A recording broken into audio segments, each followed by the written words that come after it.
चलिए अब अपना अगला कॉन्सेप्ट देखते हैं, प्रिंसिपल ऑफ सुपरपोजिशन।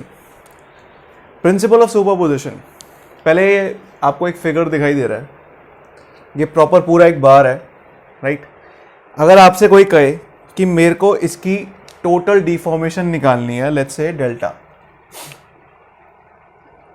अगर आपको कोई कहे कि मेरे को इस पूरे बार की जिस तरीके से इसके ऊपर लोडिंग सब्जेक्टेड है,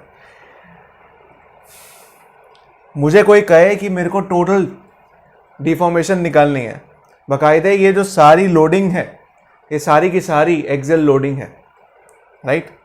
अब ये इंडिविजुअल पोर्शंस में डिवाइड किया हुआ है, let's say this is 1, this is 2, this is 3 and this is 4। अब प्रिंसिपल ऑफ सुपरपोजिशन ये कहता है कि जब तक ये लोडिंग प्रोपोर्शनैलिटी लिमिट के अंदर है, जब तक ये लोडिंग प्रोपोर्शनैलिटी लिमिट के अंदर है, with in the limit of proportionality, the individual deformations of all these 4 units जो मिलके ये पूरा यूनिट बना रहा है, लेट्स से इंडिविजुअल डिफॉर्मेशंस,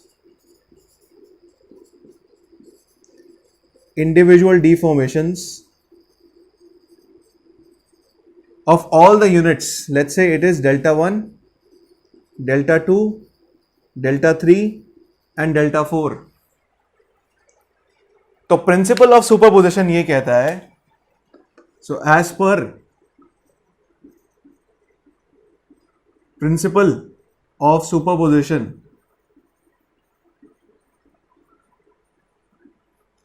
कि जब तक ये लोडिंग प्रोपोर्शनैलिटी की लिमिट के अंदर है, तो जो टोटल डिफ्लेक्शन है, the total deformation, this is equal to summation of the individual deformation.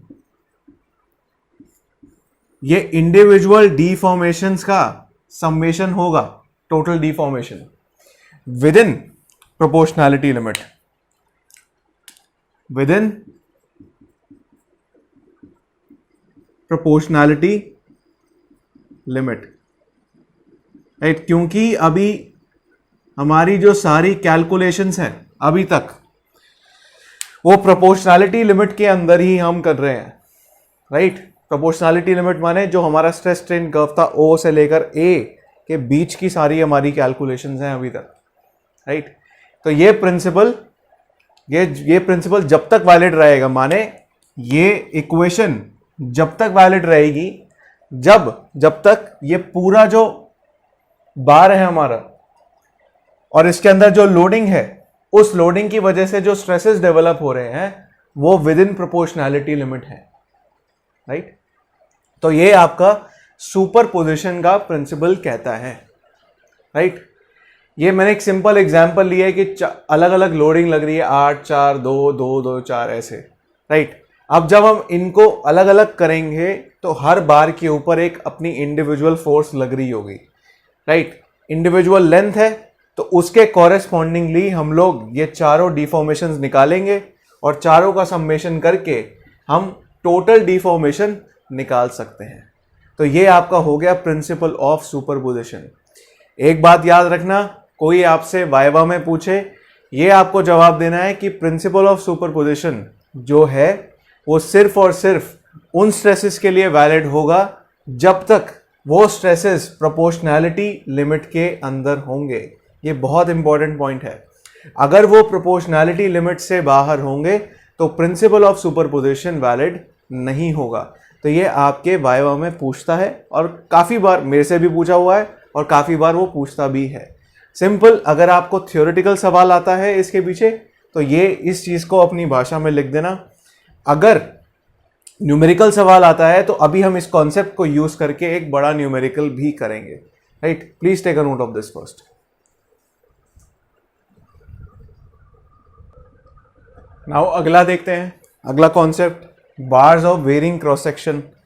Bars of varying cross section माने कि मैंने एक ऐसा बार लिया है, उसके ऊपर फोर्सेस लगी हुई हैं जिसका पूरे लेंथ के अबाउट वेरिंग क्रॉस सेक्शन है। माने कि एक पर्टिकुलर लेंथ है L1, जिसका एरिया A1 है, दूसरा L2 जिसका एरिया A2 है, और वैसे ही तीसरा L3, और टोटल लेंथ हमारी है L, राइट। तो अगर मुझे कोई कहे कि मेरे को टोटल डिफॉर्मेशन निकालनी है इस बार की, राइट, अगर मेरे को कोई कहे कि मेरे को टोटल डिफॉर्मेशन निकालनी है इस बार की, तो मैं कुछ नहीं करूंगा, जो हमने अभी तक दो कॉन्सेप्ट देखे, that individual deflection delta if subjected to load P, वो क्या है आपकी PL/AE, राइट। और bars of varying cross section, principle of superposition से, and with principle of superposition हमने देखा that delta should be equal to Δ1 plus Δ2 plus Δ3 plus and so on, जितने भी हमारे एरियाज हैं, राइट। ये आपका प्रिंसिपल ऑफ सुपरपोजिशन कहता है। बट जो अभी हमने पीछे एग्जांपल देखा था प्रिंसिपल ऑफ सुपरपोजिशन में, मैंने जो फिगर बनाया था उसमें जो क्रॉस सेक्शन एरिया था वो सेम था, उसमें जो क्रॉस सेक्शन एरिया था वो सेम था। जब मैं Δ1 निकाल रहा था तो वो हो गया था P1L1 by A1E plus P2L2 by A2E plus and so on up until nth, right. पीछे वाले में एरिया सेम थे, माने अगर if A1 is equal to A2 is equal to A3 up until AN, तो मैं क्या करूंगा, इसकी जगह सिर्फ और सिर्फ एक एरिया ले लूंगा A। अगर वेरिएबल एरिया है जैसे यहाँ पे है तो वहां पे मैं अलग अलग एरिया लूंगा, राइट। कुछ इसमें प्रॉब्लम नहीं है, सिंपल वही प्रिंसिपल ऑफ सुपरपोजिशन का यूज करते हुए हम लोग टोटल डिफ्लेक्शन की तरफ बढ़ेंगे। हम इंडिविजुअल मेंबर्स को देखेंगे जो हमने जोड़ रखे हैं, जिससे हमने एक बार पूरा बनाया हुआ जिसके ऊपर लोडिंग सब्जेक्टेड है, उससे मैं हमेशा टोटल डिफ्लेक्शन कैलकुलेट कर सकता हूं with the use of principal of superposition, right. तो हमारा जो चैलेंज रहेगा सवाल के अंदर, वो चैलेंज रहेगा, हमें सब कुछ तो गिवन है, हमें A1 गिवन होगा, लेंथ गिवन होगी, सब कुछ हमें गिवन होगा, हमें टोटल डिफ्लेक्शन निकालनी है। बट हमारा जो चैलेंज रहेगा वो होगा P1, P2, P3 and P4 up until Pn तक हमारा ये चैलेंज रहेगा कि हमें ये कैलकुलेट करना होगा पहले फ्री बॉडी डायग्राम्स के थ्रू। अब वो फ्री बॉडी डायग्राम हम लोग कैसे बनाएंगे वो सवाल के अंदर ही मैं बताऊंगा, सवाल से हम इसको समझेंगे, जब हम क्वेश्चन करेंगे हमें पूरी क्लैरिटी हो जाएगी।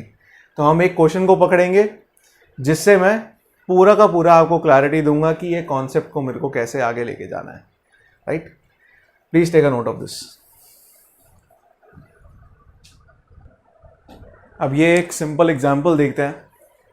इस सिंपल एग्जांपल से आपको पूरा कॉन्सेप्ट समझ आ जाएगा bars of varying cross section और प्रिंसिपल ऑफ सुपरपोजिशन का। अब क्या है कि आपको ये वेरिंग क्रॉस सेक्शन के बार्स गिवन है जो अटैच है को रखे हैं, और उस पर loading, certain kind of loading आपको दिखाई दे रही है, राइट। अब सबका इंडिविजुअल एरिया आपको गिवन है पहले से, राइट। आपको इंडिविजुअल एरिया गिवन भी हो सकता है, एग्जाम में वो गिवन भी हो सकता है, या फिर आपको डायामीटर दे देगा, या फिर उसका क्रॉस सेक्शन बता देगा, डायमेंशंस बता देगा, तो आप A1, A2, A3 आप इजीली निकाल लेंगे, उसमें कोई आपको प्रॉब्लम नहीं होनी चाहिए। तो A1, A2, A3 यहाँ पे आपको गिवन है, राइट। अब इंडिविजुअल लेंथ्स गिवन है, राइट। आपको मॉडुलस ऑफ इलास्टिसिटी गिवन है। आपको क्या निकालना है, टोटल डिफॉर्मेशन और नेचर ऑफ डिफॉर्मेशन, माने जो आपकी जो टोटल डिफॉर्मेशन एंड में निकल के आएगी वो कंप्रेशन है या फिर टेंशन है, राइट। वो आपको निकाल के बतानी है, वो अभी हम देखेंगे। अब प्रिंसिपल ऑफ सुपरपोजिशन, सबसे पहले जो मुझे ध्यान में रखना है, क्या चीज ध्यान में रखनी है कि प्रिंसिपल ऑफ सुपरपोजिशन पहले ये कहता है कि अगर मेरे को टोटल डिफॉर्मेशन निकालनी है तो मुझे इंडिविजुअल डिफॉर्मेशंस निकालनी होगी। लेट्स से जो आपकी ये this is first bar, this is second bar, और ये आपका थर्ड बार है। तो इसके कॉरेस्पॉन्डिंग जो आपकी डिफॉर्मेशन है वो del1, del2 और del3। तो आपको ये तीनों वैल्यूज निकालनी है, राइट। तो हमारा मेन गोल ये है, हमारा मेन गोल ये इक्वेशन है जो प्रिंसिपल ऑफ सुपरपोजिशन से आपको पता चलता है। बट उससे पहले आपको del1 del2 निकालने से पहले हमें पता है कि del1 is equal to P1 L1 divided by A1E, right. वैसे ही del2 is equal to P2 A2 divided by P2 L2 A2E, और वैसे ही del3 is equal to P3 L3 by A3E, simple.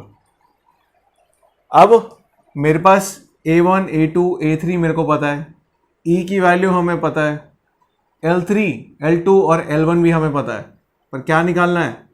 P1 P2 और P3। ये अब हम निकालेंगे फ्री बॉडी डायग्राम से। अब पहले मैं क्या करता हूं, यहां पे सेक्शन कट करता हूं just before the junction. Junction की शुरुआत से पहले ही जस्ट मैं एक सेक्शन कट करता हूं यहां पे, और जब मैं ये सेक्शन कट करके इसको उठा के यहां रखता हूं तो मेरे को एक फिगर मिलता है।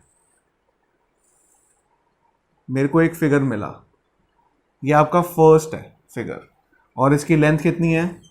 1000 mm, राइट। इस पे फोर्स कितनी लग रही है? 10 किलो न्यूटन यहां पे।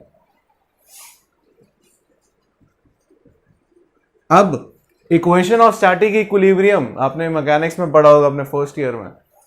इक्वेशंस ऑफ स्टैटिक इक्विलिब्रियम ये कहती है कि मेरे को अगर इस पर्टिकुलर बॉडी को स्टैटिक पोजीशन में रखना है तो एक्स डायरेक्शन में जितने भी फोर्सेस हैं उनका समेशन क्या होना चाहिए? 0 होना चाहिए। अब इसको इक्वलाइज करने के लिए क्या बोलेंगे? ये एक्शन हो गया तो इसका रिएक्शन वो सेम होना चाहिए, तभी ये बॉडी स्टैटिक पोजीशन में आएगी, राइट। तो ऑपोजिट डायरेक्शन में मैंने 10 लगा दिया और इधर 10 लगा दिया, तो ये स्टैटिक पोजीशन में मैंने लगा दिया। तो this is a free body diagram of first bar, right. तो मेरे को पता चल गया फर्स्ट बार पे टेंसाइल फोर्स लग रही है, फर्स्ट बार पे टेंसाइल फोर्स लग रही है 10 किलो न्यूटन, राइट। तो इसमें मैं ये कह सकता हूं कि P1 is equal to 10 kilo newton, कह सकता हूं P1 is equal to 10 kilo newton. अब आते हैं इस जंक्शन पे, और हमें दिखाई दे रहा है कि इस जंक्शन के ऊपर 34 किलो न्यूटन फोर्स लग रही है। अब इस जंक्शन के जस्ट राइट साइड पे मैं एक और सेक्शन कट करता हूं, और इस यहां वाले सेक्शन से लेकर इस वाले सेक्शन तक मैं यहां फिगर ड्रॉ करता हूं।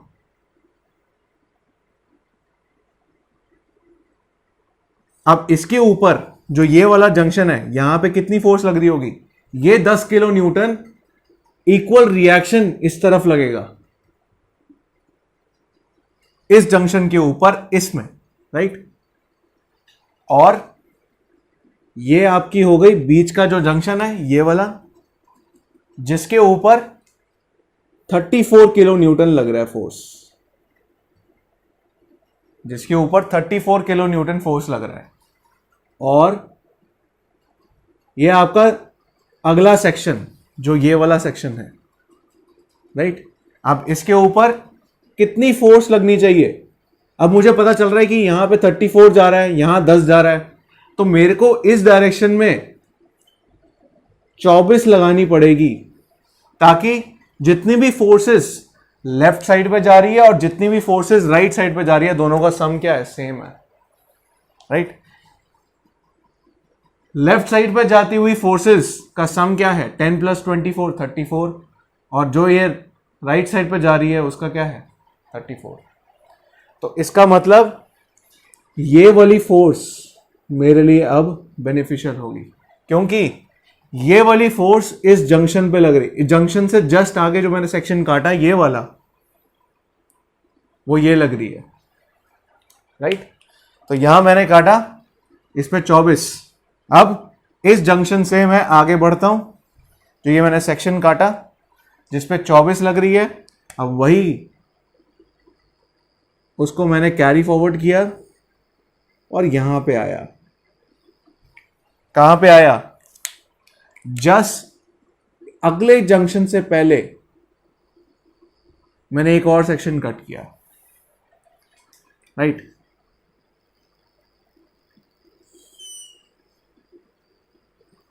अब इसको इक्वलाइज करने के लिए 24 इधर, अब इस 24 को इक्वलाइज करने के लिए 24 ऐसे, राइट।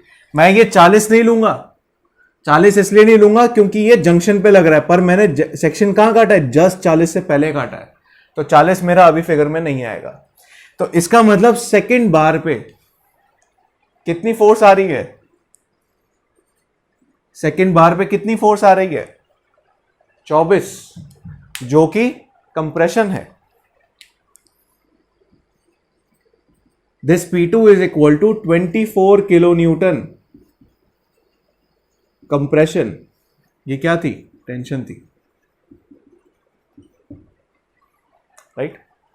अब मैं अगला सेक्शन लूंगा, ये वाला सेक्शन, साथ में ये जो जंक्शन है, और यहां मैंने एक और सेक्शन काटा जस्ट उससे पहले। अब यहीं पे देखें भैया क्या है, ये मैंने सेक्शन काट रखा था, ये जंक्शन आ गया और ये अगला सेक्शन, राइट। ये 24, इसको इक्वलाइज, इसका इक्वल रिएक्शन उल्टी तरफ इस तरीके से 24। इस जंक्शन पे कितना लग रहा है? 40। इस जंक्शन पे कितना लग रहा है? 40।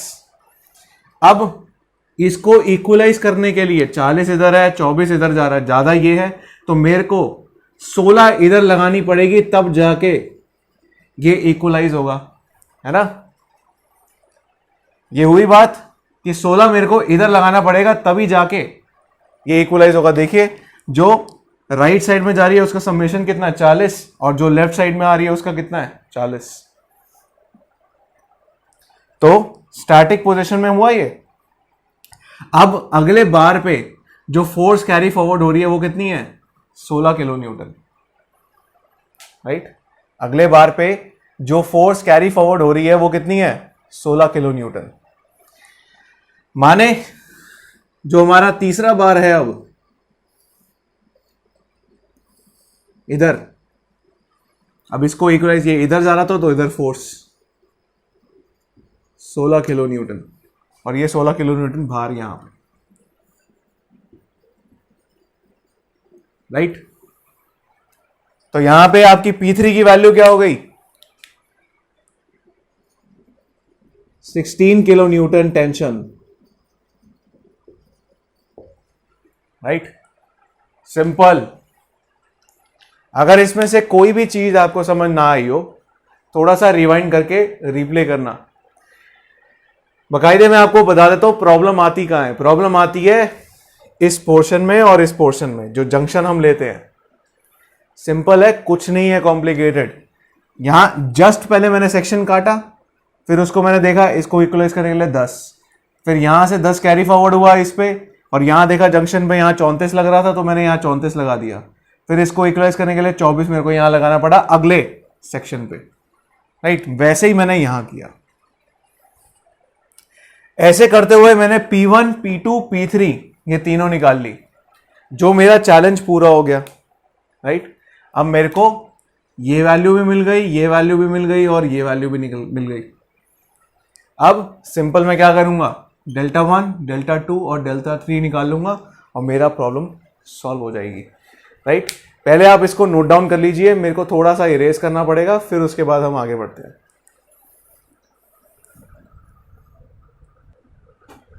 अब सिंपल है, P1, P2, P3 हमारे पास आ गई, और प्रिंसिपल ऑफ सुपरपोजिशन हमें क्या कहता है?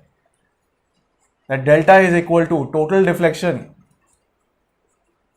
is equal to delta 1 plus delta 2 plus delta 3. Simple. Delta 1, delta 2, delta 3 निकाल लो, P1, P2, P3 वैल्यू डाल के, राइट। 10 किलो न्यूटन, सो 10 इंटू 10⁻³ न्यूटन्स। L1 की वैल्यू क्या है? 1000 mm।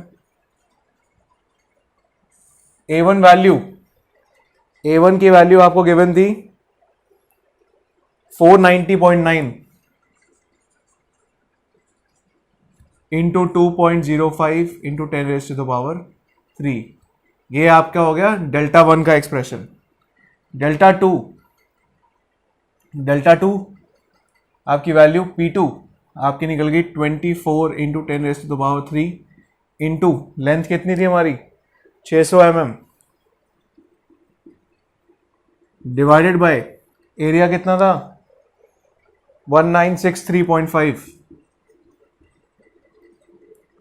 इंटू 2.05 इंटू 10⁻⁵ प्लस ये आपका डेल्टा 2 का हो गया। अब डेल्टा 3 का निकालेंगे। डेल्टा 3 का एक्सप्रेशन है आपका 16 into 10⁻³ into 800 divided by A3 706.9 into 2.05 into 10⁻⁵। पर अभी आप एक चीज भूल रहे हो। क्या चीज भूल रहे हो? कि ये जो आपका सेकंड वाला है, सेकंड वाला जो बार है आपका, यहां पे क्या हो रही है? कंप्रेशन हो रही है। तो आपका ये डेल्टा 2 क्या होगा? This should be negative, this should be negative.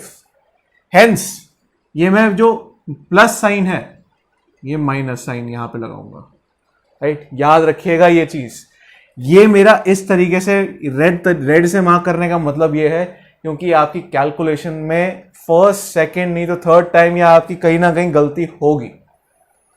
ये आप भूल जाओगे कभी ना कभी कि मेरे को नेगेटिव साइन लगाना है कंप्रेशन के लिए डिफॉर्मेशन में, तो इस चीज का ख्याल रखना।